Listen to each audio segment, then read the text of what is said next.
बिस्मिल्लाहिर्रहमानिर्रहीम, अस्सलाम वालेकुम, गुड मॉर्निंग, सुबह बखैर। कैसे हैं आप लोग? उम्मीद करती हूँ बिल्कुल ठीक ठाक होंगे और दुआ करते हैं आज का दिन आपका बहुत ही अच्छा गुजरे, हंसते हुए मुस्कुराते हुए खैर आफियत के साथ गुजरे। नाज़रीन, आप देख रहे हैं रोही एट 10 और मैं हूँ आपकी होस्ट आसमा नौरीन। एक नई सुबह में आपको खुश आमदीद कहते हैं। कैसा रहा आपका वीकेंड? यकीनन अच्छा ही गुजरा होगा। और आज मंडे का दिन है, तो मंडे आपको पता है कि वर्किंग डे स्टार्ट हो जाता है। अच्छा, तमाम आपके पूरे हफ्ते की प्लानिंग होती है और आपने अपने सही तरीके से कामों को जो है वो सर अंजाम देना भी होता है। लेकिन अच्छी सोच और एक अच्छी उम्मीद जो है वो इंसान को हमेशा रखनी चाहिए।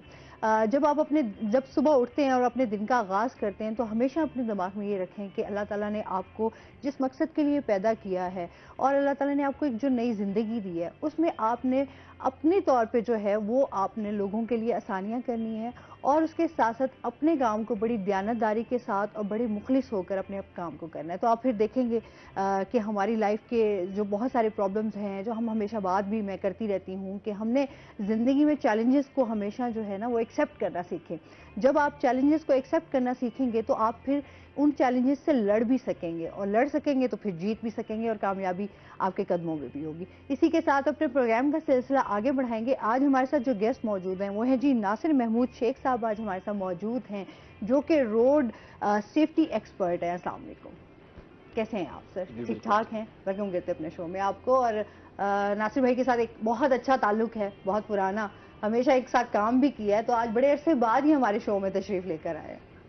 ऐसे ही है? बिल्कुल ऐसे ही है। अच्छा जी, और इसके साथ ही जो हमारे दूसरे गेस्ट हैं वो हैं जी हमारे रोही के रिपोर्टर अली रियाज। अस्सलाम वालेकुम, कैसे हैं आप अली? ठीक ठाक हैं जी? अल्लाह का शुक्र, आप सुनाइए। माशाल्लाह, वेलकम करते हैं अपने शो में थैंक आपको। You so much. अच्छा जी, अली से हम बात करेंगे इनकी बीट से रिलेटेड, क्योंकि ज़रात इनकी बीट है। तो हमेशा हम अली से जब भी बात करते हैं ना तो ज़रात से रिलेटेड कभी गंदम, कभी कपास, कभी जो है मकई, बहुत सारी चीज़ें इनसे डिस्कस होती हैं।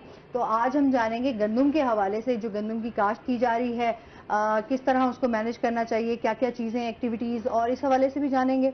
और नासिर साहब से आज हम बात करेंगे। आजकल जिस तरह हम देख रहे हैं पूरे पंजाब भर में जो है, जो कम उम्र बच्चे हैं ड्राइविंग की तरफ जा रहे हैं, बाइक चला रहे होते हैं, तो उन बच्चों के हवाले से बात करेंगे कि किस तरह उनकी सेफ्टी के हवाले से, लाइसेंस के हवाले से बात होगी।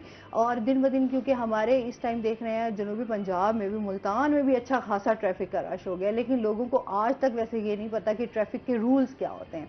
तो ये आज हम नासिर भाई से जो है वो बात करेंगे, डिस्कस करेंगे। तो आप भी हमें ज्वाइन कर सकते हैं। सबसे पहले तो आजकल क्या एक्टिविटीज़ चल रही हैं ये बताएं ना, फिर आते हैं हम अपने टॉपिक की तरफ। एक्टिविटीज, शादियों का मौसम है तो उसमें हर तरफ धूम धड़का नजर आ रहा है।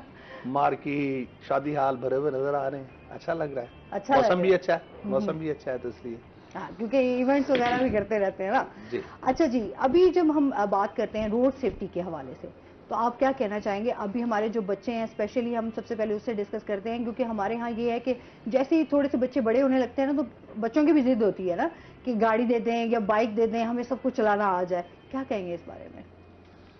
अच्छा, नहीं, ये जिद की बात नहीं है, ये है जरूरत की बात। अब जो व्हीकल्स हैं, मोटरसाइकिल है या गाड़ियां हैं, ये हर घर की जरूरत है। खासतौर पे मोटरसाइकिल ने तो हमारे यहाँ बहुत ही इनकलाबी एक सूरत हाल पैदा कर दी है। एक मोटरसाइकिल पूरे घर का सहारा होती है। बच्चा स्कूल जाता है या माँ जो है उसको कहती है भी आप घर का कोई सौदा सल्फ ले आओ, तो मोटरसाइकिल चलाने के शौक में बहुत वो करते हैं। और हमारा जो सबसे बड़ा अलमिया ये है कि हमारी माएँ जब मैट्रिक के इम्तहानात होते हैं तो सबसे ज्यादा मोटरसाइकिलें बिकती हैं। ऐसे ही है। वैसे तो साल में 20 लाख मोटरसाइकिलें नहीं आती हैं हर साल पाकिस्तान में। तो खास तौर पर माएँ जब बच्चों को इंसेंटिव देती हैं कि बेटा अगर आपने मैट्रिक के इम्तहान में अच्छे नंबर लिए तो मैं आपको मोटर बाइक ले दूंगी। अच्छा, वो इस बात से बेखबर होती है कि बच्चा अभी 15 साल का या 16 साल का ही होगा और उसकी ड्राइविंग की उम्र नहीं है। लेकिन जाने क्यों वालिदैन इस पहलुओं को नहीं सोच रहे। आपको पता कि आजकल एक बहुत ज्यादा कैंपेन चल रही है हुकूमत पंजाब की जानिब से। ऐसा क्यों हुआ कि एक कम उम्र ड्राइवर ने लाहौर में डीएचए में अपनी गाड़ी से 6 लोगों को कुचल दिया। अच्छा, ये वाकई एक मिसाल बन गया है पूरे पाकिस्तान में, पूरे पंजाब में। और फिर जस्टिस अली ज़िया बाजवा ने हाई कोर्ट में नोटिस लिया, और पहली बार ये नोटिस लिया गया कि भाई हमारे यहाँ ये जो बगैर ड्राइविंग लाइसेंस गाड़ियां चलाते हैं, बगैर ट्रेनिंग के गाड़ियां चलाते हैं, ये तो चलते फिरते कातिल हैं। तो इस पर तो कभी किसी ने तवज्जो ही ना की थी। बिल्कुल ऐसे ही है। तो मुझे तो बड़ी खुशी है इस बात पर कि हम एक नज़्म ज़ब्त के दायरे में आने वाले हैं या हमें लाया जा रहा है। अच्छा, जो आपने अभी पहले सवाल में कहा जी कम उम्र ड्राइवर्स के खिलाफ मुहिम चल रही है, ऐसा नहीं है। ये मुहिम चल रही है बगैर लाइसेंस गाड़ियां चलाने वालों के खिलाफ। और मैं समझता हूँ वज़ीर आला मोहसिन नकवी ने और IG पंजाब डॉक्टर उस्मान अनवर ने इस मुहिम को बड़ा सपोर्ट किया है। वरना आमतौर पर ना कोई मुंतखब हुकूमत आती है तो उसे अपने वोटों का खौफ होता है कि हमारे वोटर्स नाराज हो जाएं, हम ऐसा कोई फैसला ना कर लें। तो this was the best time कि ये फैसला जो हो जाता और बगैर लाइसेंस ड्राइविंग करने वाले और कम उम्र ड्राइवर्स के खिलाफ कार्रवाइयाँ तो खैर मैं समझता हूँ कि समझाना चाहिए। वालिदैन जो है ना खुद से बच्चों को पहले तो कोशिश करें उनको ड्राइविंग से मना करें। अच्छा, दूसरी बात है कि हमारा अलमिया ये है कि हम बैसियत कौम हमने चीज़ों को सोचा नहीं है।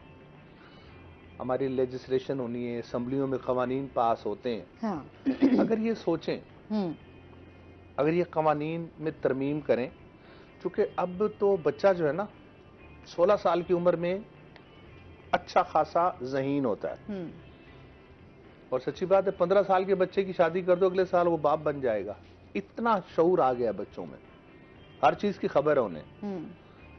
तो इसमें यह है कि जिस तरह अमेरिका में है जूनियर ड्राइविंग लाइसेंस जारी कर दिया जाता है 16 साल की उम्र में। अच्छा, यहाँ अभी वो सिस्टम नहीं है ना, आना चाहिए। हाँ। ना मेरा कहने का मकसद यही है कि यहाँ आना चाहिए, यहाँ हम बच्चों को एतमाद दें।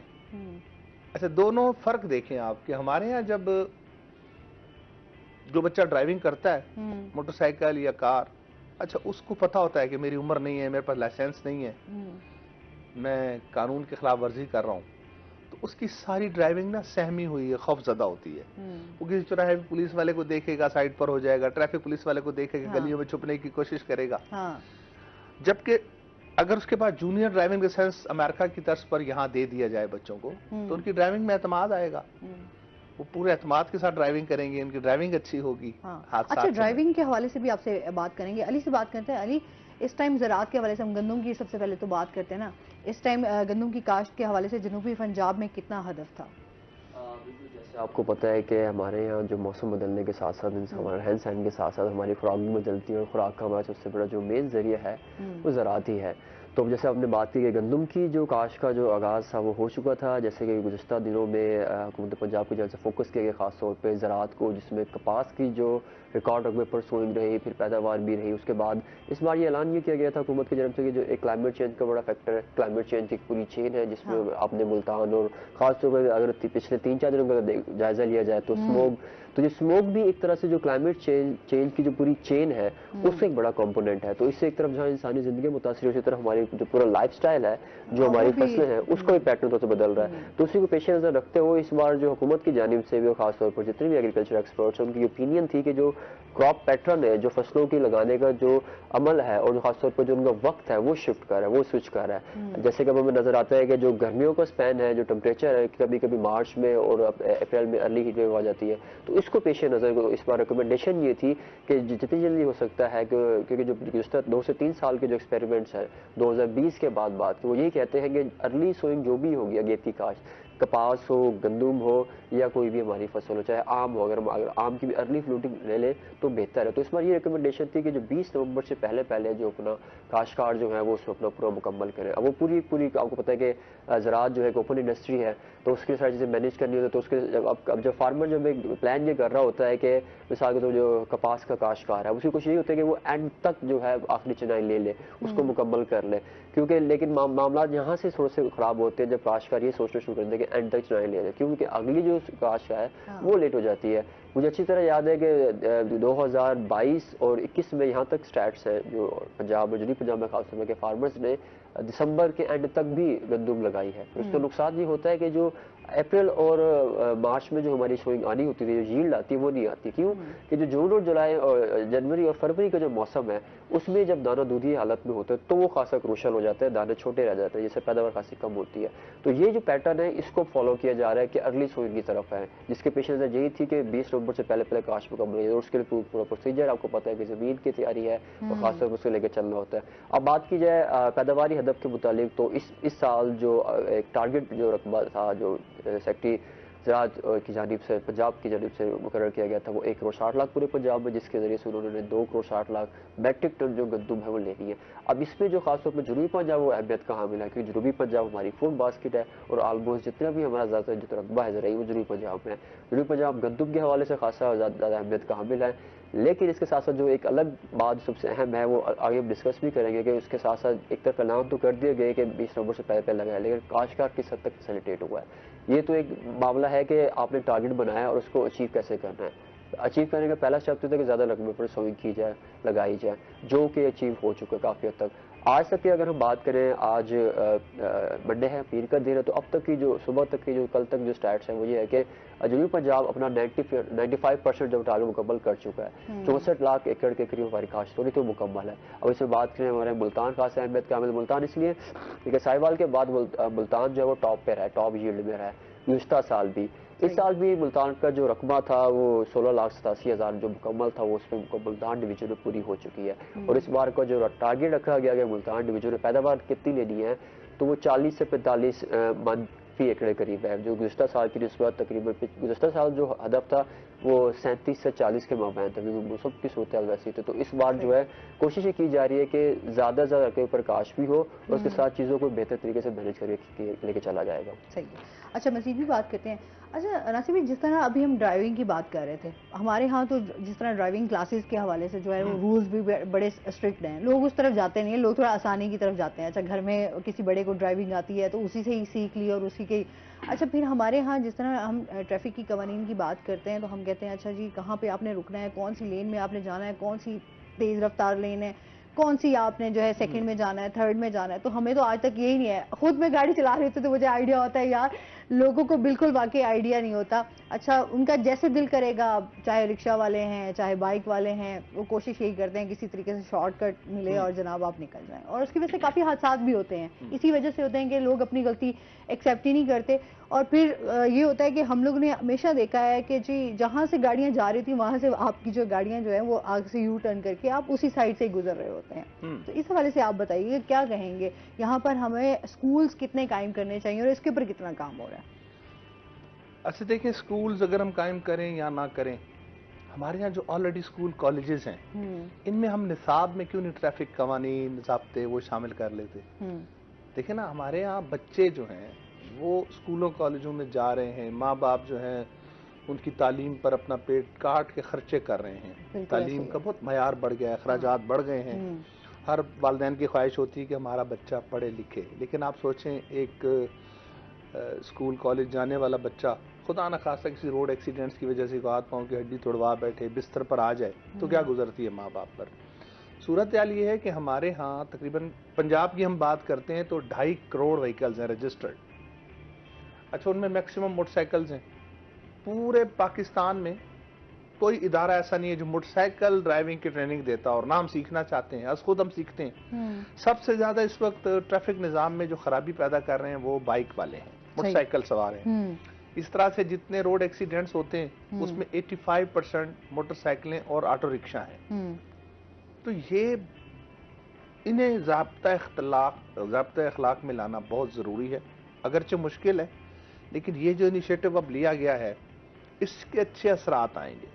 आप देखें ना, जब आप ड्राइविंग लाइसेंस बनवाने की लोगों को तलकीन करते हैं तो पहले तो जो ड्राइविंग लाइसेंस बन गए। आपका बना हुआ है? जी जी, सबसे पहले ये किया था, ड्राइविंग लाइसेंस होना जरूरी है। हाँ। तो जब आप ड्राइविंग लाइसेंस के लिए टेस्ट देने गई होंगी या आप चूंकि वीआईपी हैं तो आपका वैसे ही बन गया था। सर अब आप ऐसी बातें तो ना करें, थोड़ा टेस्ट तो लेना पड़ता है। हाँ, उसके बगैर थैंक यू वेरी मच। यही मैं कहना चाहता हूँ कि जब हमारे यहाँ कल्चर खैर ऐसे ही है, जब आप जाते पहले था, अब ठीक है, अब बड़ी पाबंदी हो रही है, टेस्ट लिया जाता है। और मैं यही कहना चाह रहा था तो कि जब कोई भी बंदा ड्राइविंग लाइसेंस के लिए जाता है तो कम से कम वो कुछ देर के लिए अपने आप को कानून के ज़ाब्तों में समझता है। वो ट्रैफिक के कुछ इशारे पढ़ लेता है, कुछ हाईवे कोड समझ आ जाती है, कुछ बुक पढ़ता है, कुछ उसको फिक्र होती है कि यार मैंने लाइसेंस बनवाने जाना है, मुझे कुछ पता हो। यही चीज़ है। यही हुकूमत चाह रही है, यही हमारी बेहतरी के लिए। देखें कौमों की जिंदगी अच्छा, यही तो हमारे जो कम उम्र बच्चे, जब स्कूल्स में हम देखते हैं, अच्छा छोटे छोटे बच्चे होते हैं, उन्होंने अपने बहन भाइयों को भी बिठाया हुआ होता है, सुबह के टाइम स्कूल से आ भी रहे होते हैं, जा भी रहे होते हैं, जाहिर सी बात है। जिस तरह एक हम यहाँ पर देखें कि सम टाइम होता है, किसी के पेरेंट्स हयात हैं, किसी के नहीं हैं, कुछ भी प्रॉब्लम, हर किसी के घर के डिफरेंट प्रॉब्लम्स होते हैं। कुछ लोग ऐसे होते हैं जाहिर सी बात जिनके पास टाइम नहीं है ऑफिस वर्क के हवाले से, और उनके बच्चे जो होते हैं अच्छा खुद थोड़े से बड़े होते हैं तो कहते हैं अच्छा बहन भाइयों को भी सपोर्ट कर रहे होते हैं और लेके आना जाना ये वाले मामला जो है वो देख रहे होते हैं। इस हवाले से भी बताइएगा क्या ये। अब मैं बताऊं आपको, हमारे पंजाब में 2.5 करोड़ रजिस्टर्ड व्हीकल्स हैं, लाइसेंस जो है अब तक 47 लाख के पास है बस, ठीक है। दिस शोइंग के 2 करोड़ 4-5 लाख लोग बगैर ड्राइविंग लाइसेंस की सड़कों पर आ रहे हैं। हाँ। और मौजूद हैं जी। आप मुझे बताएं, अगर सब लोग ज़ाब्तों में आ जाएं तो सड़कों पर कैसी नज़्म ज़ब्त बरकरार हो जाए। बिल्कुल ऐसे ही। ये जो शोर शराबा होता है, जो बहुत नजर आता है कि यार ट्रैफिक का बहुत गंभीर मसाइल हैं, ये कम हो सकते हैं अगर लोग। अच्छा, दूसरी तरफ जो बच्चों की हम बात कर रहे हैं, बच्चों का हक है गाड़ी चलाना, इसमें कोई दूसरी राय नहीं है, लेकिन हम प्लीज बच्चा जो है ना वो 16 साल से शुरू करें। हाँ। अब देखें ना 13-14 साल का बच्चा, ऐसे ही है। एक तो हमारे यहाँ नौदौलती बहुत आ गए हैं वो इंप्रेशन देना चाहते हैं कि नहीं गाड़ी लिए तो हमारा बच्चा गाड़ी चला सकता है। हाँ, बिल्कुल ये गलत है। इस रवायत को खत्म करना है, अपने बच्चों से प्यार करें और इंतजार करें कि वो 16 साल का हो जाए तो ही उसको हम ड्राइविंग करने दें। और ड्राइविंग करने से पहले हम खुद से, माँ बाप जो है ना बड़ा जबरदस्त जो इंस्टीट्यूट होते हैं, बिल्कुल ऐसे ही है। जब आप डाइनिंग टेबल पर बैठते हैं या लंच पर इकट्ठे बैठते हैं, ब्रेकफास्ट पे बैठते हैं, वंस इन अ वीक आप अपने बच्चों के साथ डायलॉग करें। जो आप ये शोज कर रही हैं आजकल ट्रैफिक की बेहतरी के लिए, ट्रैफिक पुलिस जो दिन रात काम करती है, तो ये वालिदैन का काम है कि वो जो है अपनी टेबल पर बच्चों से टॉक करें कि हाँ बेटा तुम्हारी मोटरसाइकिल कैसी है, उसके इंडिकेटर्स ठीक हैं, तुमने मिरर लगाए हुए हैं। जब हम इस तरह की क्वेश्चन आंसरिंग करेंगे तो बच्चे को एहसास होगा कि भाई कोई मुझे देख रहा है, कोई मेरा ख्याल कर रहा है, और बच्चे फॉलो भी करते हैं। उनकी एज ऐसी होती है, उसमें वो हर चीज देख रहे होते हैं, समझ रहे होते हैं। जी। अब देखिए ना, जितने भी वन व्हीलिंग करते हैं या गाड़ियां तेज भगाते हैं, वालिदैन को पता भी नहीं होता। वो बेचारे, उनको जब, आपको अफसोसनाक बात सुबह सुबह कर रहा हूँ कि जो रेस्क्यू 1112 के अदाद शुमार है, इनको हर रोज 900 मुकामात पर जाना होता है पंजाब में। यानी कि कॉल आती है फलां जगह रोड एक्सीडेंट हो गया, बेचारे पहुंचते हैं।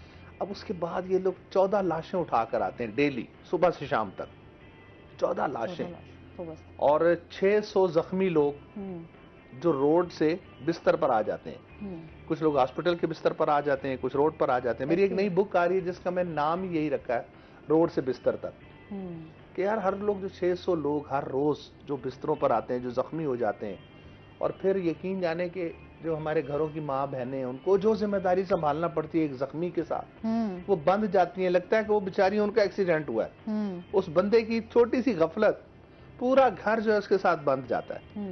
तो अगर हम छोटी सी एहतियात कर लें, छोटा सा अपने जहन में तस्वुर कर लें कि हम ये ध्यान में रखें कि fast drive could be the last drive, हमारी फास्ट ड्राइव लास्ट ड्राइव भी हो सकती है। बिल्कुल ऐसी है। बच्चे हमारे बहुत तेज बाइक चला रहे होते हैं, मतलब उनको जरा इस हवाले से बिल्कुल। अच्छा देखिए, आपका कितना मुशाहिदा, आपने बार बार ये जिक्र किया, चूंकि आप खुद ड्राइविंग करती हैं, आप रोड पर देखती हैं, आपका मुशाहिदा है कि बच्चे भी तेज आ रहे हैं, चिंची वाला भी इधर से आ रहा है, और खासतौर खवातीन के सामने तो बच्चे थोड़ा सा वो अटकेलियां भी करते हैं। सही बात है, बच्चे क्या नौजवान भी करते हैं। नौजवान तो नौजवानों में हैरान, नौजवान तो चले आपकी खूबसूरती से मुतासिर होकर आपके करीब आना चाहते होंगे, तो बच्चे जो है, बच्चे जो अटकेलियां करते हैं, उनका अपना मसला है कि वो उनके दिल में ना किसी ने डाल दिया है कि भाई तेजी से आओ। हाँ। अच्छा, कुछ लोग तो बच्चे रेस थोड़ा सा इस तरह वो करते हैं कि हमारे साथ रेस लगाया ना, कुछ इस तरह की हरकतें भी करते हैं। आप फिर क्या कहती हैं उनको? मैं कहती हूँ बच्चे नो रेस नहीं लगानी। अब देखेंगे मतलब कि बच्चों का माइंड सेट हो गया है। असल में ना हम ये है कि हम वक्त के पाबंद नहीं है, हम सारी जल्दबाजी सड़क पर पूरी करना चाहते हैं। ऐसे ही है। मसलन अगर आपका कहीं, अब आपने सुबह आज के शो में, मॉर्निंग शो में 10 बजे आने के लिए तैयारी की होगी और मार्जिन रखा होगा। जो सलीका शुआर लोग होते हैं, ये जिन्हें पाकिस्तानी सड़कों की सूरत हाल का अंदाजा है, वो वक्त से 10 मिनट पहले निकलते हैं। उन्हें पता है यार कहीं ट्रैफिक जैम आ सकता है, हम रुक सकते हैं, हम कहीं फंस जाएंगे, कहीं ट्रैफिक ब्लॉक में ना रुक जाए। अब तो बहुत मसले हो गए हैं। पहले हम कहते थे मुल्तान में अच्छा चले इजीली, लेकिन अभी जितनी ट्रैफिक की वजह से हम लोगों को मसाइल का सामना करना पड़ता है। जी बिल्कुल, सड़कें वही की वही हैं। सड़कें भी छोटी कर दी गई हैं, कुछ इस वजह से और ऊपर से हमारे दिल तंग हो गए, हम एक दूसरे को रास्ता नहीं देना चाहते। सच्ची बात है, सही बात है, कि हम कहते हैं कि नहीं भाई मैंने पहले जाना है, बाकी सबकी खैर है, मुझे जाने दो। तो ये फिर रुकावटें आती हैं। तो ये कौमों की जिंदगी में अच्छे वक्त आते हैं। मेरे कुछ मीडिया के दोस्त हैं, वो ना बहुत ज्यादा कम उम्र बच्चों को नुमाया कर रहे हैं कि जी बच्चों को हवालात में दे दिया। चलो पुलिस ने अगर ऐसा कर लिया तो यार उन बच्चों की लाशों को भी तो नुमाया करो कि जो रोड एक्सीडेंट की वजह से दुनिया से चले गए, आज उनके माँ बाप रो रहे हैं, उनका इंतजार कर रहे हैं, चली जाएं तो जाहिर सी बात है। अच्छा सर, इस पे बात करते हैं मजीद भी नाज़रीन। अभी हमने जाना है ब्रेक पे, हमारे साथ रहिएगा।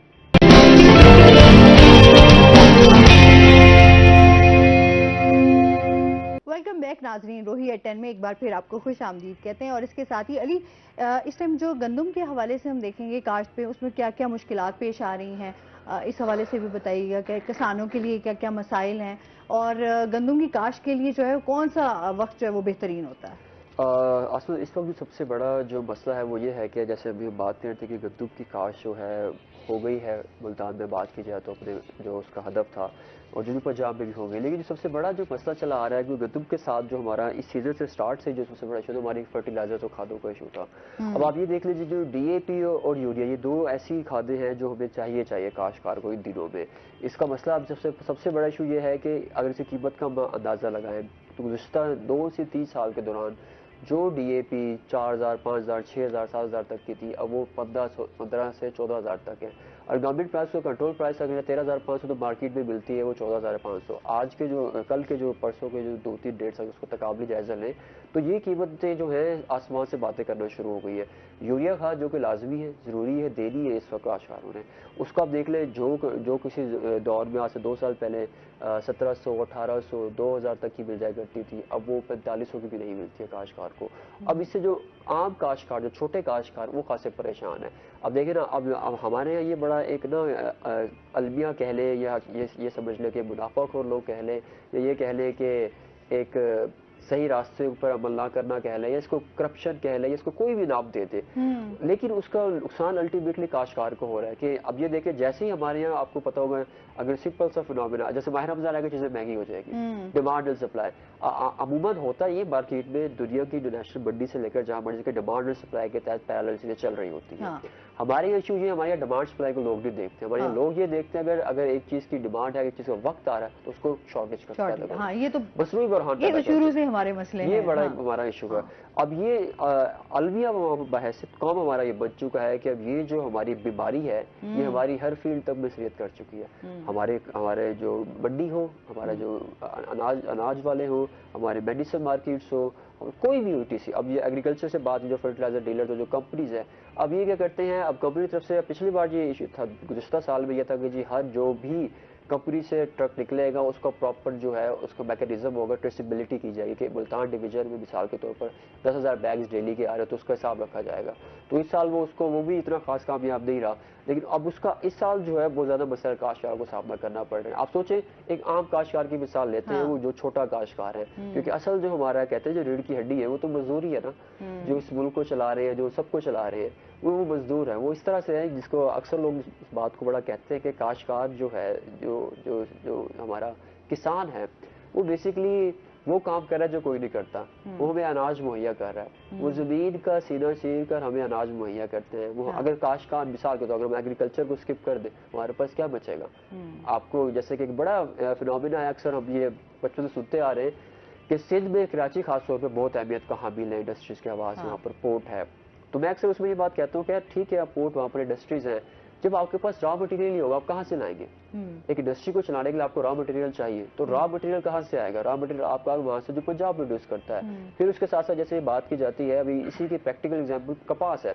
कपास अगर आप नहीं उगाएंगे, आपको टेक्सटाइल इंडस्ट्री चलानी है, टेक्सटाइल इंडस्ट्री आपकी वो है जो ले देकर हमारे पास एक इंडस्ट्री बनती है जैसे हम एक्सपोर्ट कर सकते हैं। टेक्सटाइल्स के जरिए जो हमारे टेक्सटाइल, ना सिर्फ कपड़े एक्सपोर्ट करते हैं, हम धागा एक्सपोर्ट करते हैं, उससे रिलेटेड जितनी सारी चीजें हैं वो हम एक्सपोर्ट करते हैं। तो जब हमारे पास कपास ही नहीं होगी तो हम अपना इम्पोर्ट बिल बढ़ाएंगे। हम कपास ही इंपोर्ट करेंगे तो जो चीज़ हम इंपोर्ट करेंगे उसकी जो प्रोडक्ट एक्सपोर्ट करेंगे उसको हमें क्या प्रॉफिट मिलना है? हाँ। जीरो।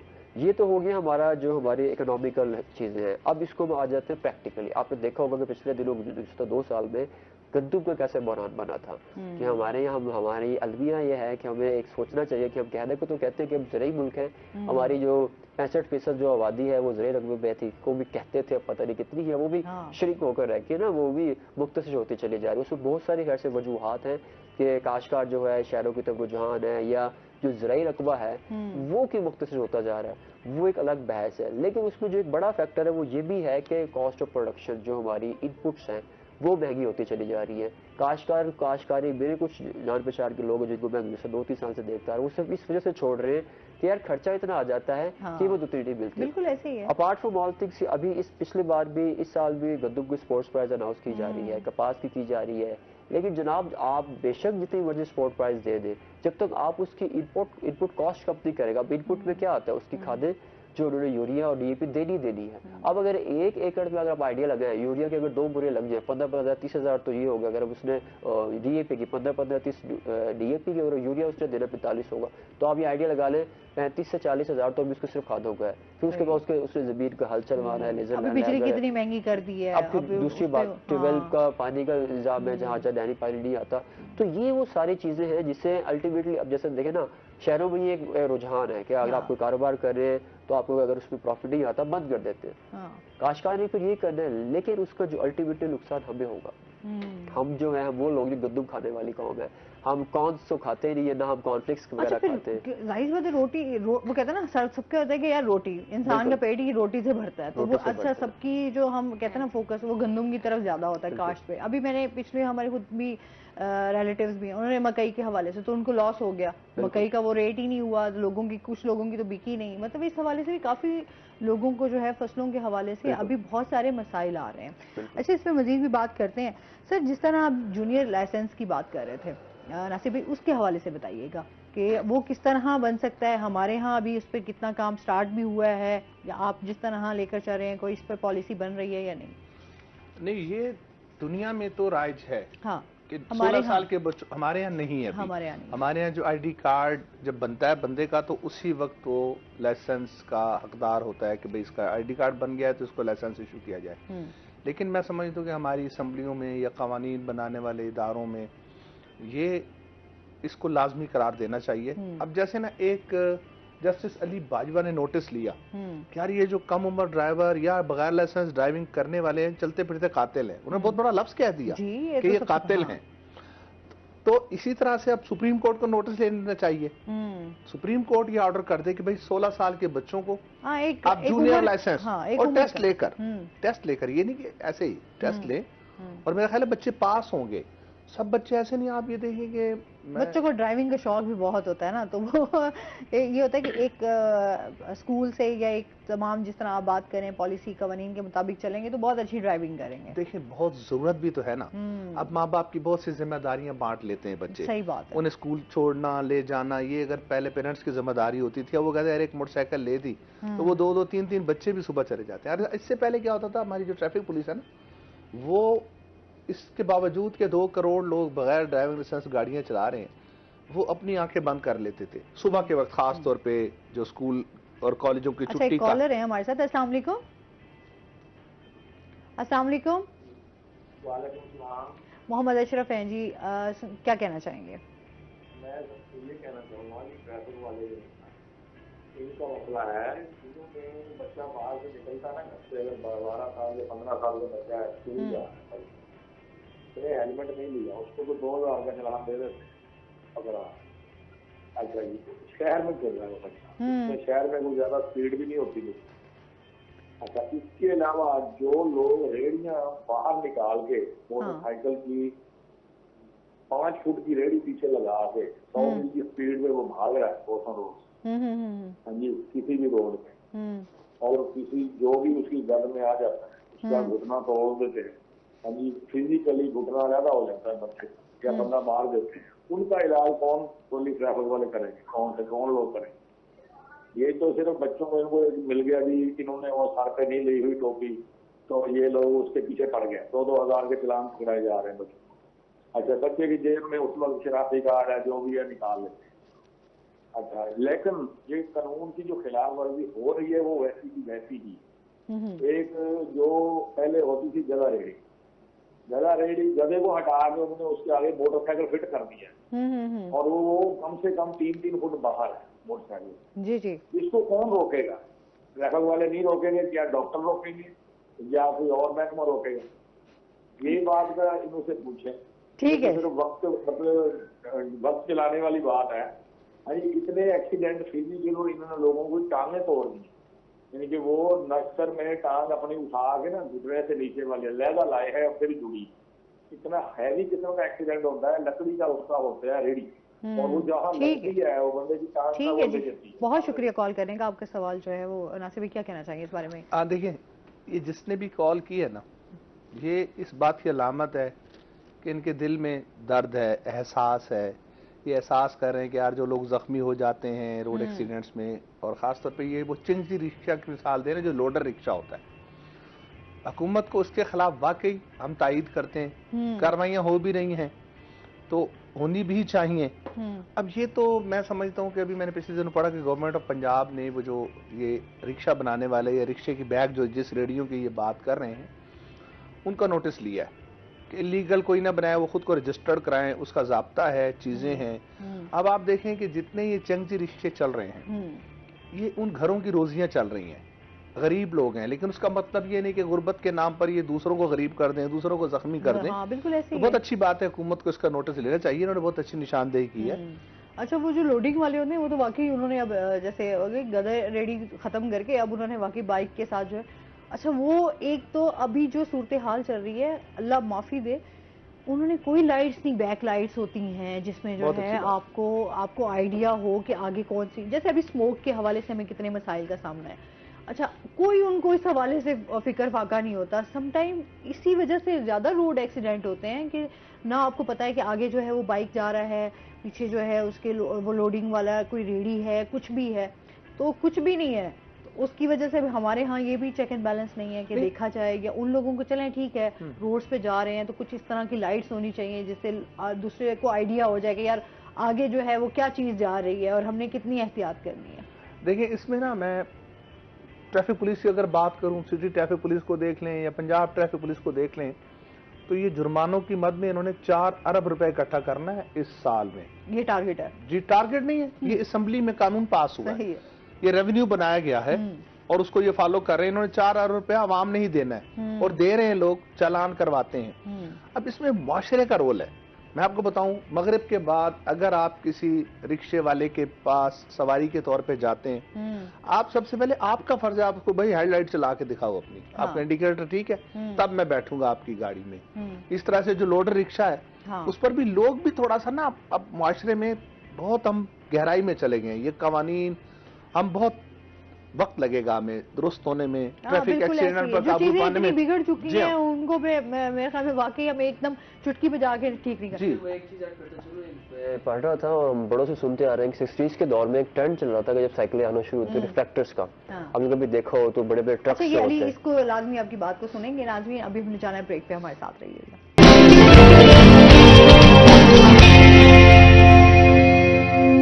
वेलकम बैक नाजरीन। जी अली, आप कुछ कह रहे थे उस टाइम? बिल्कुल, जैसे भी बात हो रही थी, आपने बात की थी कि ये जो गधा गाड़ी वाले, क्योंकि मैं भी गधा गाड़ी का विक्टिम बन चुका, मेरा भी एक्सीडेंट उसी से हुआ था।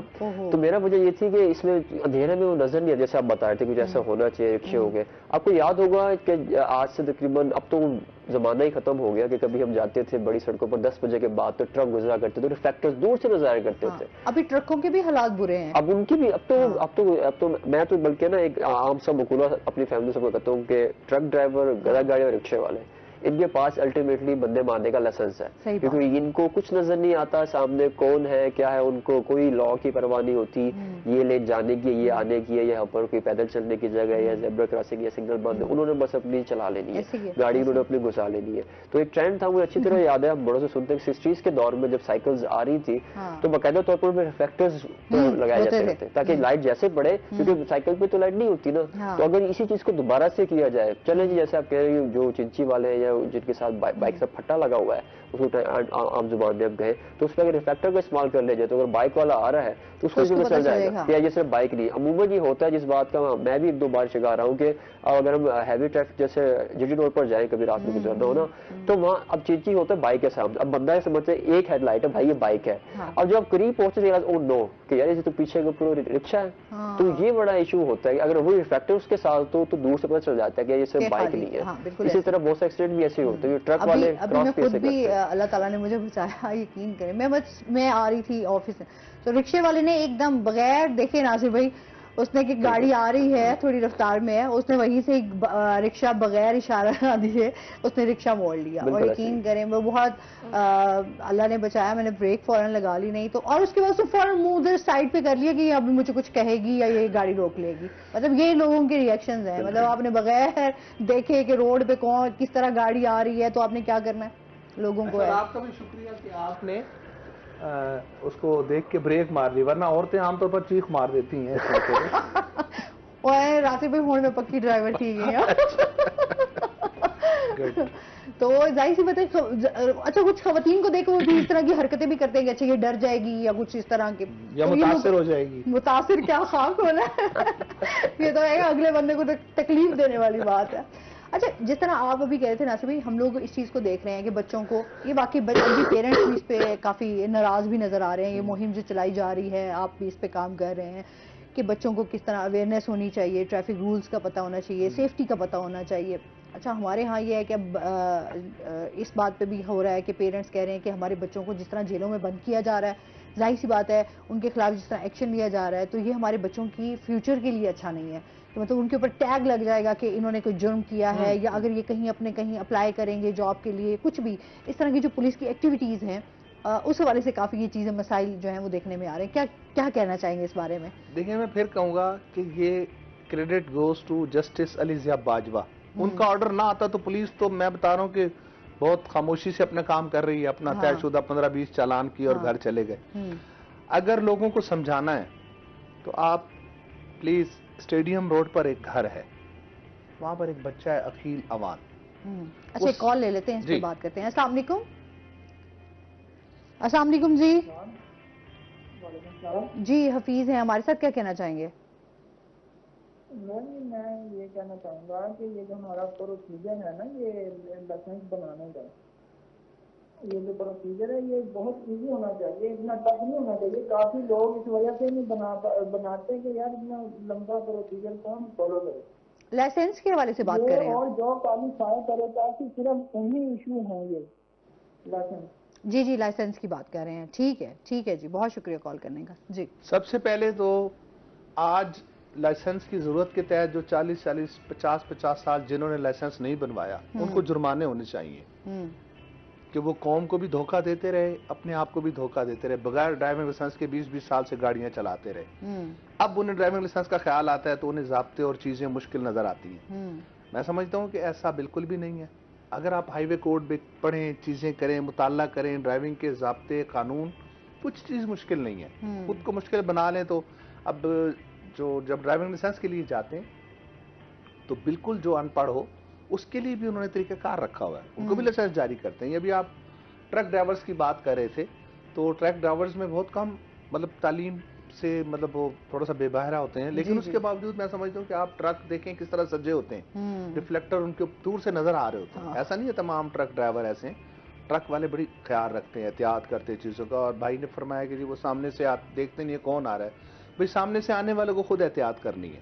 जैसे ट्रेन की पटरी पर पहला हक ट्रेन का है, अब बताएं जो ट्रेन के नीचे आके मर जाते हैं उनका क्या इलाज है? नहीं, उनका कहने का मकसद है कि सामने लग रहा होता है कि बाइक आ रही है, लेकिन वो बाइक के पीछे जो उन्होंने एक फट्टा सा लगाया हुआ होता है, या वो तो पता नहीं चलता ना, उसका पता नहीं, जिसका शिकार जो हुए इन्हें सारी तो ये जो एक बाइक है, अगर उसके रिफ्लेक्टर हो तो वो पता चल जाता है। आप उसका चूंकि शिकार हुए, आप विक्टिम हैं, तो आप तो बहुत ज्यादा याद रखेंगे। देखिए ना, जिस चीज से हम लोग गुजरे हुए हो ना, वो चीजें हमेशा याद रहती हैं। हाँ, वो एक शेर है ना, कौन समझा है सिर्फ बातों से, सबको एक हादसा जरूरी है। बिल्कुल। अब हम जरूरत महसूस करते हैं कि हादसा होगा तो हम ठीक होंगे। सही बात। नासिर भाई बहुत शुक्रिया आपका, आप हमारे साथ रहे और ट्रैफिक के हवाले से बहुत सारी बातें भी हुई। अली आपका भी बहुत शुक्रिया। और इसके साथ ही नाज़रीन अभी हमने जाना है ब्रेक पे, जब हम ब्रेक से वापस आएंगे तो हमारे साथ कुछ और गेस्ट मौजूद होंगे, तो हमारे साथ रहिएगा।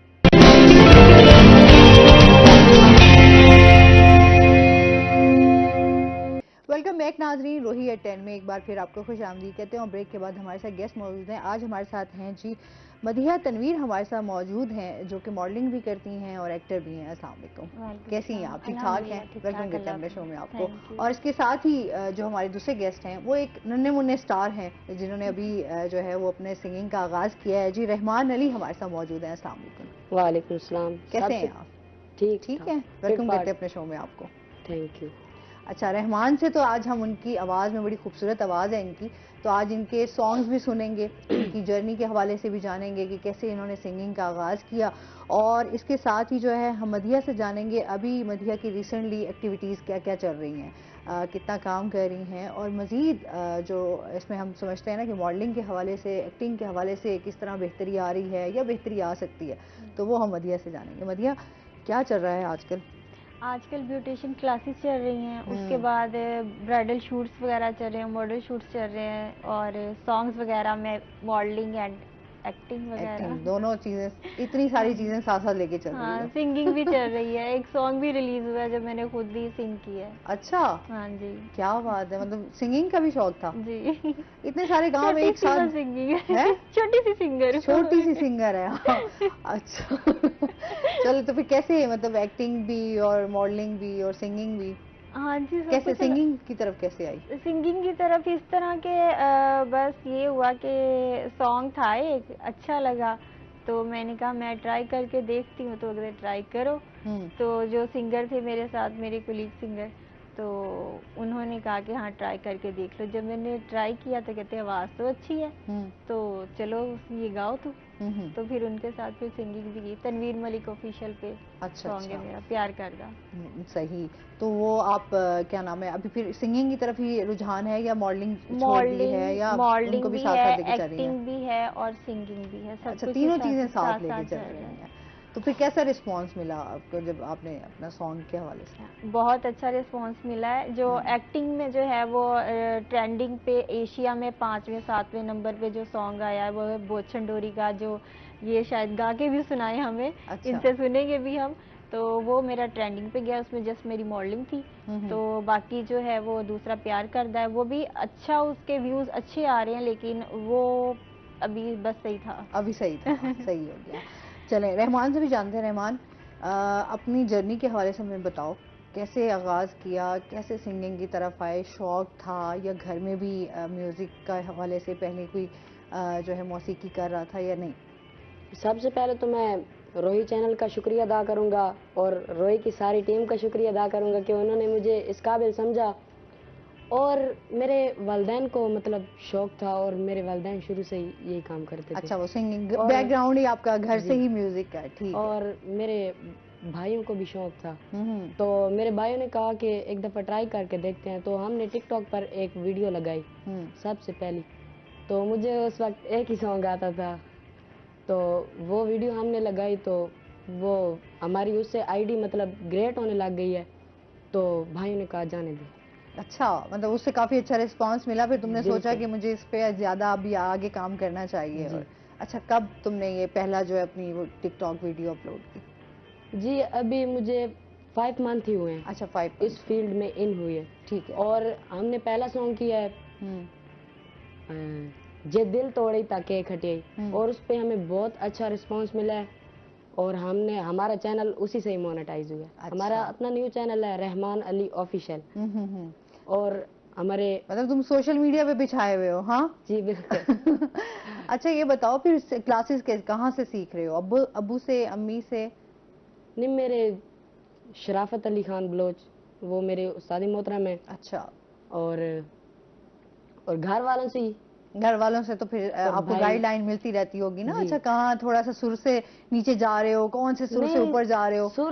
सुर तो मुझे बचपन से ही। अच्छा, सुरों से खेलते आ रहे हो तुम, हैं, बचपन से ही? और स्टडी भी कर रहा हूँ, 8th क्लास है मेरी। माशाल्लाह, चलो ये बहुत अच्छी बात है। कुरान का हिफ्ज भी। अच्छा माशाल्लाह, तो कुरान हिफ्ज कर लिया या अभी कर रहे हो? नहीं, कर रहे हैं, 18वां पारा है। अच्छा माशाल्लाह माशाल्लाह, ये तो बहुत अच्छी बात है कि अगर आप इस चीज में भी हैं तो आप साथ में अपने दीन को भी लेके चल रहे हैं, तो ये बहुत अच्छी बात है। तो फिर मैनेज हो जाता है? जी कर लेते हैं। मतलब तुम ज़हीन हो? दुनिया के साथ डील रख रहे हैं। मतलब ज़हीन हम तुम्हें कह सकते हैं? जी बिल्कुल। बादाम खाते हो? नहीं, बादाम घर आ जाए तो खा लेता हूँ। बादाम महंगे। ऐसे ही है जी। सही है। अच्छा, सराइकी गाउन का शौक है? हाँ जी हाँ। अच्छा, सराइकी अच्छी हो ना तो फिर गाने भी अच्छे अच्छे, वैसे ही सराइकी म्यूजिक जो है वो बड़ा मजेदार होता है ना? वैसे मैं सुनती वैसे कम हूँ, लेकिन अपनी जुबान के लेकिन बड़े कम गाने अच्छे लगते हैं। अच्छा, तो मीठी है बहुत ज्यादा, बहुत ज्यादा ही कुछ मीठी है, मैं कहती हूँ ऐसे गुड़ और शक्कर से भी ज्यादा मीठी है। तो अभी मदिया आपने इस गाने पे मॉडलिंग की है? हाँ जी। अच्छा, तो फिर कैसा रहा एक्सपीरियंस? बहुत जबरदस्त, मैं बता रही हूँ ना, एशिया में ये ट्रेंडिंग पे गया है 5वें नंबर पे। अच्छा जी, क्या बात है। अच्छा, ये भी बड़ा हमारे यहाँ आप देख रहे हैं ना, सराइकी गानों को बहुत ज्यादा पसंद किया जाता है, बहुत ज्यादा लोग इस पे ऊपर काम भी करें, इवन कि हमारे बड़े बड़े सिंगर्स भी जो है ना वो सराइकी गाने गा रहे हैं। तो ये एक अच्छी बात भी है, और सराइकी लैंग्वेज को जितना प्रमोट किया जा रहा है और जितना इसको मैं समझती हूँ इसको पसंद किया जा रहा है, तो ये हमारे लिए बड़ा अच्छा है ना। पहले कहते थे अच्छा यार सराइकी जुबान, हालांकि लोग जानते होते हैं कि ये एक अलग बात होती है कि उसको थोड़ा सा वो डाउन कर जाते हैं। नहीं नहीं, हमें सराइकी नहीं आती। सराइकियों ने खुद अपनी वैल्यू जो है ना बनाई है। हाँ, तो ये अच्छी बात है कि अपनी जुबान को जो है आपको प्रमोट करना चाहिए। आप कहीं भी जाएं तो आप फख्र से कहें भाई हम सराइकी हैं, सराइकी हैं या पंजाबी हैं, हर किसी हर जुबान की अपनी भी जो है ना वो सराइकी पंजाबी मिक्स है। ऐसे ही है। अच्छा, ये बताओ कि अभी कौन से प्रोजेक्ट चल रहे हैं जिन पे काम कर रही हो? अभी फिलहाल मेरे करिश्मा की ब्यूटिशियन की क्लास हुई है, जिसमें मैम सिमी कराची से जो है वो आई थी, मेकअप आर्टिस्ट। अच्छा, तो उसके बाद जो है वो अभी रिसेंटली हमारा सॉन्ग आ रहा है, तो फिर जो है ना बस इसी पे काम चल रहा है। सही हो गया। तो कैसा लगा इनके साथ काम करके आपको? जी बहुत अच्छा लगा। फिट काम करती है। स्टाइल तो चेक करो ना। फिट काम करती है। अच्छा, तो अभी स्टडीज भी कर रहे हो, तो क्या प्लान्स हैं, क्या सोचा हुआ है, क्या करना है आगे? म्यूजिक को ही लेके चलना है या कुछ बनना है?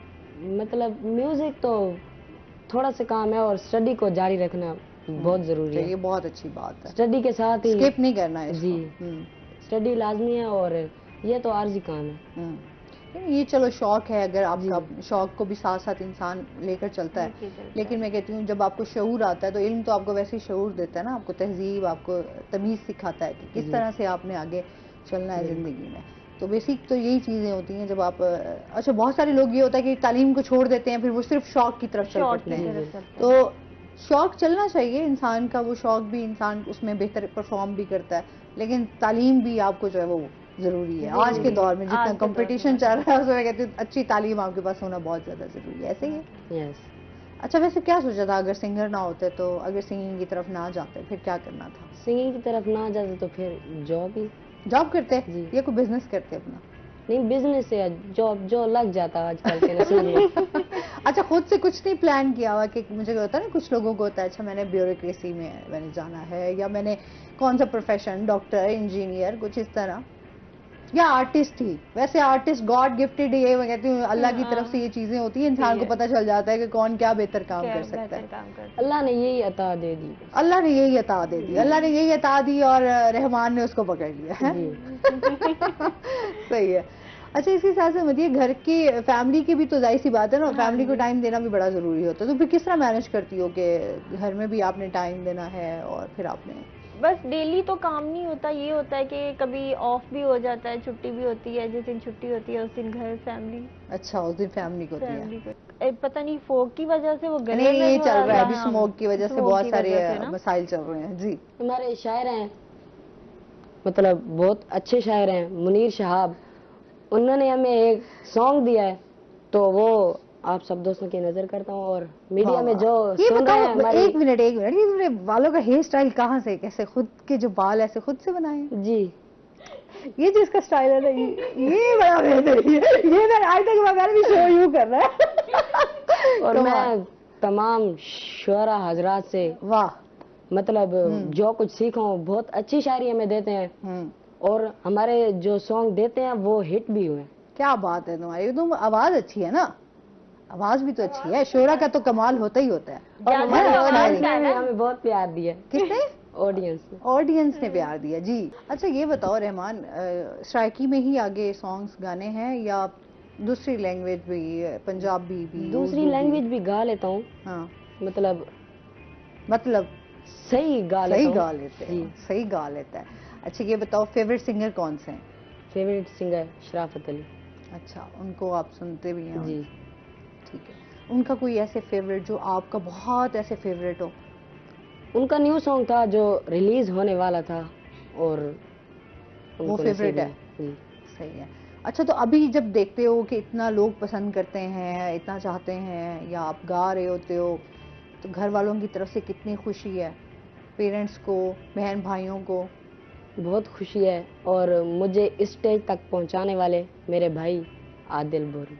अच्छा भाई के जाहिर सी बात है ना, मैं कहती हूँ सपोर्ट होती है भाइयों की तरफ से। अच्छा, और फिर आपको घर वालों की तरफ से सपोर्ट हो तो सबसे अच्छी बात है कि आप जिंदगी में कामयाब भी इसी वजह से होते हैं जब आपको घर वालों की सपोर्ट होती है। जी ऐसे ही है ना? जी। कोई भी काम है उसमें घर वालों का साथ होना बहुत जरूरी है। अगर आपके पेरेंट्स आपके साथ यानी कंप्रोमाइज नहीं करते और आपके साथ आगे चलते नहीं है तो फिर आपका फायदा भी नहीं है, क्योंकि घर वाले को नाराज करके अपनी फील्ड में आगे जाने से कुछ नहीं मिलता।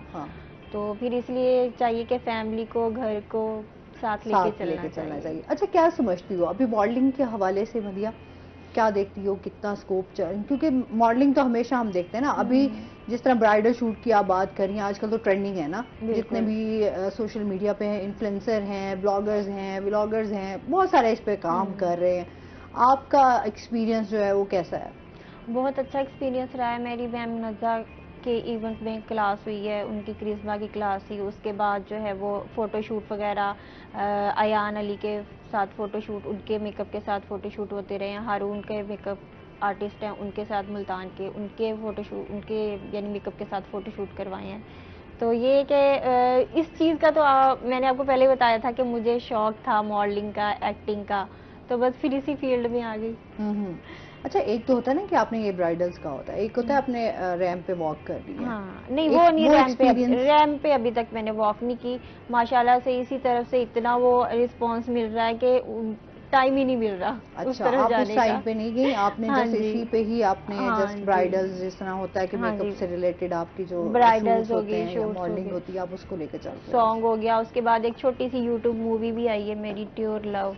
अच्छा, उसमें कैसा? Love story. अच्छा, ये तो बस ऐसे ही मैं और मेरी फ्रेंड थी, उसका भतीजा बैठा था, कहते फुप्पो, मैं क्या जी, कहते वीडियो मूवी बनाए। मैंने कहा कैसी मूवी? कहता मैं हीरो आप हीरोइन। मैं क्या चलो ठीक है।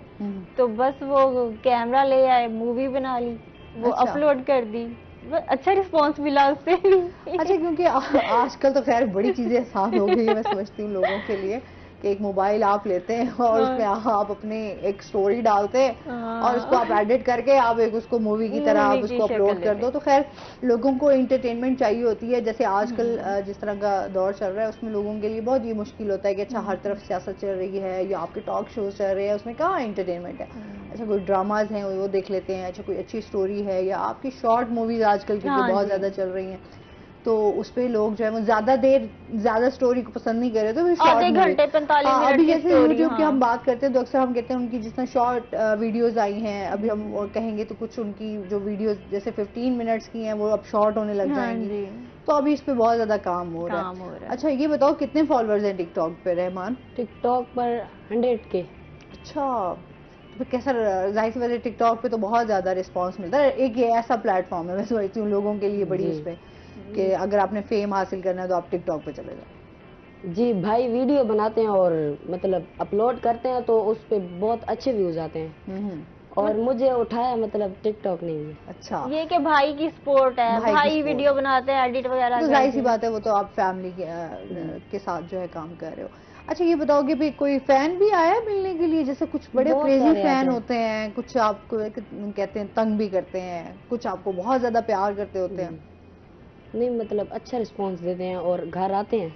अच्छा, मिलने आते हैं वीडियोस बनाने के लिए। अच्छा, और वीडियोस बनाते हैं फिर उनको जाहिर सी बात है, अब टाल तो नहीं सकते ना। क्या बात है, टालना भी नहीं चाहिए। एक हमेशा अच्छा आर्टिस्ट जो होता है ना, उसमें आजिज़ी होती है। जो अब जब तक आजिज़ी होगी तब तक आपके साथ लोग प्यार भी करेंगे। ये तो बड़ी ये ज़रूरी है। अब मैं समझती हूँ आपको इंसान में ना, इंसान को हमेशा झुका होना चाहिए ना। मौलाना अली का भी फरमान है कि जब जितना दरख्त झुका हुआ हो ना, उसको फल भी उतना है। तो ये तो हमेशा कि जितनी आप आजिज़ी रखेंगे उतना लोग आपसे प्यार भी करेंगे। ऐसे ही है ना जी, इंशाल्लाह। अच्छा, अभी क्योंकि हम स्टडीज को भी तो जाए स्कूल जाते हो, जब भी देखते लोग, जाहिर सी बात है बच्चों के साथ भी होता है ना, बच्चे बड़े यार देखो हमारा दोस्त जो है वो स्टार बन रहा है, या बड़ी अच्छी सिंगिंग करता है, टीचर्स को बड़ा फख्र होता है। स्कूल में कैसा रिस्पॉन्स है? स्कूल में भी अच्छा रिस्पॉन्स देते हैं, टीचर भी बहुत प्यार देते हैं, और मेरे जो मतलब क्लास फेलोज हैं और मतलब अच्छा रिस्पॉन्स देते हैं और मेरी इज्जत करते हैं, हौसला अफजाई करते हैं। कुछ दोस्त होते हैं थोड़े क्रिटिसाइज भी करते हैं, तनकीद भी, यार थोड़े जेलस भी होते हैं। है जेलसी कितना एलिमेंट नजर आता है दोस्तों में? नहीं, इतना नहीं आता। इतना नहीं आता? लोग प्यार करते हैं, इतना नहीं होता जेलसी। हाँ नहीं, अभी आजकल जो चल रहा है उसमें लड़कियां लड़के सब ये सब चल रहा है आजकल। हम ये नहीं कह सकते कि लड़कियों में जेलसी है या लड़कों में नहीं है, तो लड़कों में भी जेलसी होती है। तो मैंने ये, हम लोग आज जिस मुआशरे में रह रहे हैं वहाँ बहुत सारी चीजें आ चुकी हैं। पहले के दौर में तो नहीं था ऐसा कि लड़कों में जेलसी। पहले हम कहते थे लड़कों की आपस में बड़ी गहरी दोस्ती है, नो डाउट होती है लड़कियां, लेकिन हम अब देखते हैं कि लड़कों की दोस्तियां में ज्यादा टाइम नहीं चलती, वो कहीं ना कहीं जाके ना बस ऐसे ब्रेक हो जाता है। बिल्कुल इसी तरह। तो ये चीजें बड़ी उसमें चल रही होती है। अच्छा, क्या अच्छा बना लेती हो मदिया? मैं खाने में सब कुछ ही अच्छा बना लेती हूँ। तुम लेकर नहीं आई, लास्ट टाइम तुमने वादा किया था कि मैं आऊंगी तो फिर कुछ बना के अच्छा सा लेकर आऊंगी। है बस अचानक आना हुआ, तो फिर इस तरह मैं रहीम खां से आई हुई थी यहाँ पे मुल्तान, तो फिर मैंने कांटेक्ट किया तो कहती ये भी आए हुए थे, मैंने कहा चलो फिर हम आ ही जाएं। चलो कोई बात नहीं, अब ये जुर्माना होगी। तो मजीद भी इनसे जानेंगे नाज़रीन, अच्छे अच्छे सॉन्ग्स भी सुनेंगे, हमारे साथ रहिएगा। अभी हमने जाना है ब्रेक पे।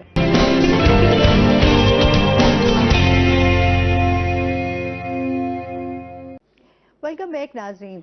ये बताओ रहमान, ये इतनी जो एक्टिंग करते हो तो मैं एक्टिंग में ना डाल दें? नहीं, एक्टिंग में नहीं, मतलब बंदा सीख जाता है। बंदा सीख जाता है। पहले मुझे नहीं आती थी, फिर सॉन्ग शूट कर करके फिर आ सीख लिया। हाँ, फिर पता चल गया किस तरह एक्टिंग करनी है और क्या स्टाइल है बालों के। ये तो तुम बहुत सारे जिनके बाल नहीं होंगे उनको तो तुम जेलस करते होगे। और ये जो हमारा सॉन्ग है ना, यूट्यूब पे ना हमें इस पर बहुत रिस्पांस मिल रहा है, और ये बहुत अच्छा सॉन्ग है, और बहुत हमारे मतलब जो शुरू से शायर आ रहे हैं लतीफ साजिद, ये उनका है, और मैं उनका शुक्रिया अदा करूंगा कि उन्होंने। वैसे वो कहते हैं ना, जब भी पिंडी का नाम आता है ना, वैसे पिंडी का नाम सुनते ही ना गाना हिट हो जाता है। आगे जो भी पिंडी के बारे में बोल रहे हो, लेकिन पिंडी का नाम आ जाए तो मशहूर है। अच्छा, ये बताओ कि अभी जैसे ये सॉन्ग गा रहे हो, आपका हो कहाँ से? मियाँ वाली से? जी बिल्कुल। अच्छा, मियाँ वाली की सराइकी, और क्योंकि बेल्ट जैसे जैसे आप फासला बढ़ता जाता है, सराइकी लैंग्वेज थोड़ी सी चेंज होती जाती है ना। मुल्तान की थोड़ी सराइकी चेंज है, अब मियाँ वाली के हमारे कुछ यहाँ पर, हमारे भी मियाँ वाली के हमारे तो हैं जी एंकर बिलाल खान नियाजी। तो आपकी सराइकी कैसे ये फिर आपने वो किया है? थोड़ी सी चेंज है, लेकिन ये लगता है कि प्योर आपने मुल्तान वाली जैसे सराइकी है ना?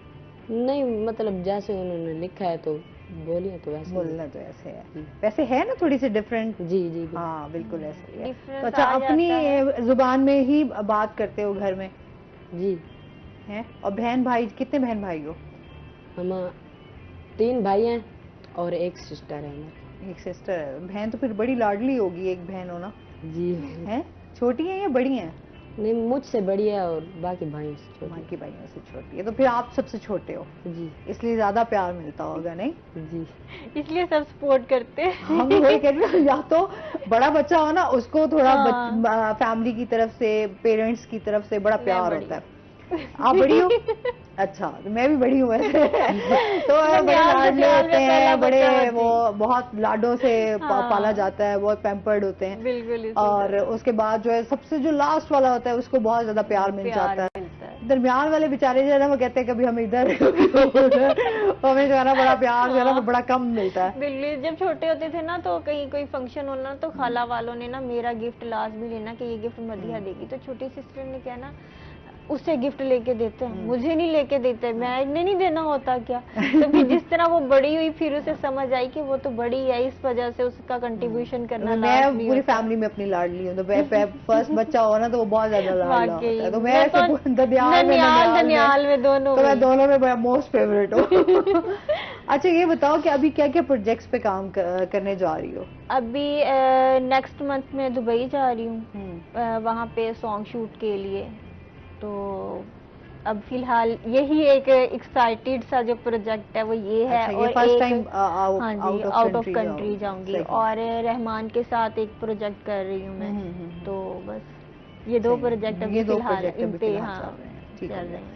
अच्छा ये बताओ, खाने पीने के शौकीन में गले का तो बहुत ज्यादा ख्याल रखना पड़ता होगा, बच्चे होते हैं ना खट्टी मीठी चीजें ज्यादा अट्रैक्ट करती हैं, और जाहिर सी बात है खाने पीने के लिहाज से उस तरीके से ख्याल भी नहीं रखा जाता, तो अभी से ख्याल रखते हो? नहीं, रखता हूँ, गले का ख्याल रखते हो? क्या चीज है? कभी कभी खा लेते हैं। क्या खा लेते हो? पिज्जा। ये तो अच्छा, वो तो जाहिर से चलो कभी कभार जो है ना चीटिंग डे होता है आप खा लेते हैं, तो रेगुलर बेस पे तो आप ये चीजें नहीं खा सकते ना, गला आपका डिस्टर्ब हो जाए तो फिर आप गा नहीं सकते। मतलब पता चल जाए भाई अब प्रोग्राम नहीं है तो फिर खा लेते हो। अच्छा, फिर क्या शौक से खाते हो? शौक से मैं तो ज्यादा मुर्गी वाला गोश्त खाता हूँ। चिकन लवर हो है? अच्छा, और इसके साथ साथ सब्जियां वगैरह भी पसंद हैं या नहीं? सब्जियों में से मतलब कुछ इतना खास नहीं। कुछ इतना खास नहीं। बच्चे हमारे सब्जियों से ना वैसे ही बड़े दूर भागते हैं, हालांकि सब्जियां खानी चाहिए। मेरी मोस्ट फेवरेट खाया करो सब्जियां। मैं सब्जियां बहुत खाती हूँ, मेरी मोस्ट फेवरेट है सब्जियां, दाल, चिकन। अच्छा, क्योंकि जो मॉडलिंग की तरफ हम जाते हैं ना तो फिर वैसे भी डाइट का भी आपको वैसे ही ख्याल रखना पड़ता है ना? मैं तो बहुत खाती हूँ। लगता नहीं है। मेरे मामू कहते हैं नीयत गंदी करके खाती है, तो नहीं लगता। नहीं, अच्छा वे भी होता है कि खाने मैंने वैसे आज तक कभी जिंदगी में डाइट नहीं की, हालांकि मैं जिम भी जा रही होती थी तो मुझे बोलता था कि अच्छा ये वाला डाइट प्लान है आपका, आपने सुबह ये खाना है, दोपहर में ये खाना है, कभी भी उस पे शाम में आपने ये खाना है, तो मुझे ये होता था याद रहेगी, मतलब सुबह नाश्ता भी अच्छा सा करना है और दोपहर में भी खाना है और शाम को भी जाना है, होटलिंग भी करनी है, तो मेरा ये तमाम चीजें चल रही होती हैं। बिल्कुल इसी तरह। तो कहते अच्छा यार फिर मोटापा तो फिर आएगा ना। मेरा फिजिक ऐसा है, मैं हेल्दी नहीं होंगी। अच्छा, हेल्दी नहीं, जितना मर्जी खा लूं नहीं होंगी, ऐसी की ऐसी रहूंगी। अपने आप को फिट रखना चाहिए ना, है ना, जो वो भी जरूरी है। वो भी जरूरी है, और इस फील्ड में तो बहुत ज्यादा जरूरी है। सही। अच्छा, एक कॉलर है हमारे साथ। अस्सलाम वालेकुम। वालेकुम अस्सलाम। शेजी मलिक है हमारे साथ। शेजी मलिक है ना? हाँ जी, मैं मियां वाली से हूँ। अच्छा, मतलब आप आ गए हैं, रहमान के लिए कॉल आई है, मुझे आइडिया हो गया मियां वाली से है, तो क्या कहना चाहेंगे? हाँ जी, रहमान क्या मैं दोस्त हूँ। अच्छा, और मेरे छोटे भाई भी हैं ये। सही। So thanks. तो आपने एक बात की थी ना कि कहीं आपके दोस्त पर जेलस फील तो नहीं करते? तो मुझे लगता है वो बात ज्यादा लग गई है दिल पे। नहीं, मैंने इसी वजह से आपको कॉल किया है कि हम तो यकीन माने काफी खुश होते हैं कि यार बहुत अच्छी बात है कि हमारे छोटे भाई दोस्त ऊपर जाए, हम इन्हें काफी ज्यादा सपोर्ट करते हैं। अच्छी बात है, अच्छी बात। हाँ जी, बड़े होके माशाल्लाह एक मियां वाली का ना नाम रोशन करेंगे इंशाल्लाह जी। मियां वाली से तो बड़े नाम है ना, देखें ऐसे ही है ना। हाँ जी।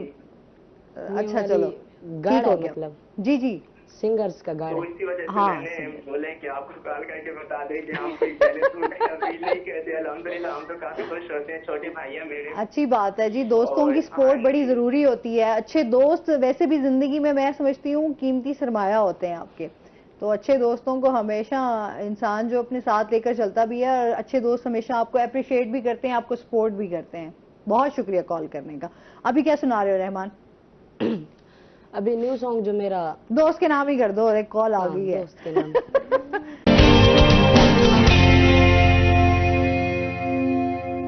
वेलकम बैक नाज़रीन, रोही एट 10 में आपको खुशामदीद कहते हैं। रहमान हमारे साथ मौजूद हैं, जिनसे हम अच्छे अच्छे सॉन्ग्स भी सुन रहे हैं। मदिया भी है। मदिया, जितनी भी यंग गर्ल्स आ रही हैं अभी मीडिया से जुड़ रही हैं, उनको क्या वैसे आप सजेस्ट करोगी, या उनके लिए क्या समझती हो, कोई ट्रिक्स होती हैं, क्या किस तरह से क्या करना चाहिए? बस अपने काम में जो है वो लगन पैदा करनी चाहिए, उससे लगाव कर रखना चाहिए, और उसकी तरफ फोकस करके आप जो भी काम करेंगे मेहनत से करेंगे, वो उस काम में कामयाबी होगी। और मैं यही कहना चाहूँगी कि जो भी काम करें उसमें एक तो पेरेंट्स फैमिली की सपोर्ट हाँ, लें और सपोर्ट, उसके बाद और दूसरा ये कि जिनके साथ आप काम करें उनके साथ मुखलिस होके रहें। आजकल जो है वो डबल क्रॉसिंग बहुत है। हाँ, तो बस सिंसियरिटी अपने काम के साथ बहुत ज़्यादा ज़रूरी है।